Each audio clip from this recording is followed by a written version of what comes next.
empecemos a juguetes de Lucio. A ver, hola Lucio. Habla Lucio.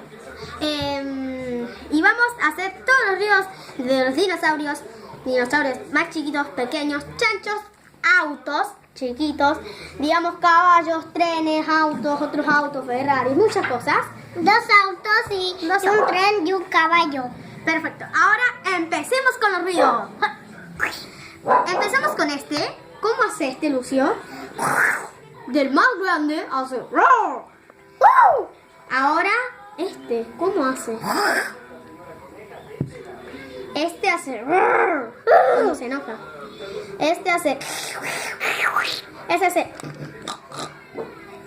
Este hace. Este, ¿cómo hace, Lucio?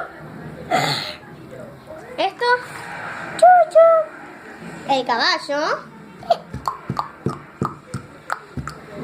El auto. Brum, brum, brum, brum, brum, brum. Este auto más grande. Perfecto, chicos. Ya sabemos. Y después vamos a hacer de los colores en inglés. El próximo video de colores en inglés. Ahora vamos a jugar con ellos.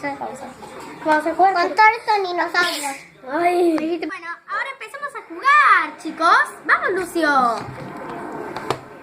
Vamos. Hola, hola. Hola, yo te quiero. ¿Vamos a pasear? Sí, vamos. Vamos, ¡Ay, ¡ay, vienen a pelear conmigo! ¡Oye!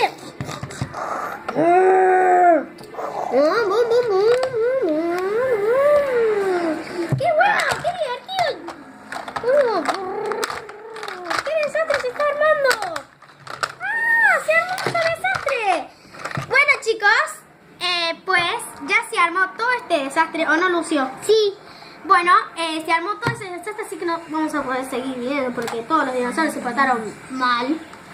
Y bueno, los vemos en el próximo video, que vamos a utilizar a otra amiga nuestra. Ahora el video lo vamos a subir justo ahorita lo vamos a subir el video, ¿no? Así que compártanlo con sus amigos, denle like, suscríbanse a este video y denle muchísimo like. Y nos vemos en el próximo video. Bye.